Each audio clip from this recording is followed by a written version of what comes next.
ពុកម៉ែបងប្អូនថ្ងៃនេះខ្ញុំសូមបង្ហាញអំពី model ថ្មីមួយទៀតប្រភេទ Hoina នេះគេហៅ Apple បងប្អូនអានេះមកគួរសមលេងបងប្អូននេះគួរសមលេងអូខេហើយតម្លៃវាក៏គួរសមដែរ Hoina ឥឡូវខ្ញុំសូមបង្ហាញបងប្អូនពីរបៀបប្រើរបស់ Hoina Apple ជូដីអានេះជា control remote របស់វាអញ្ចឹងបើយើងចុចទាំងពីរចេះបងប្អូនមកនេះវាទៅមុខបើយើងចុចទាំងពីរដៃសងខាងទាំងពីរវាទៅមុខអូខេបើយើងចុចទៅមកទៀតថយក្រោយអូខេ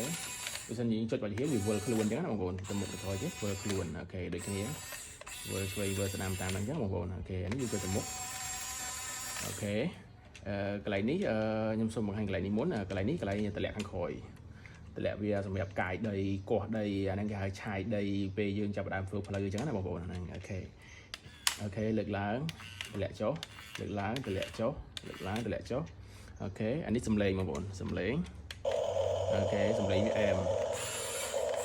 អូខេបាត់សំឡេងអានេះមានភ្លើងទៀតអូខេភ្លើងខាងក្នុងអូខេអានេះយើងទៅមុខអូតូ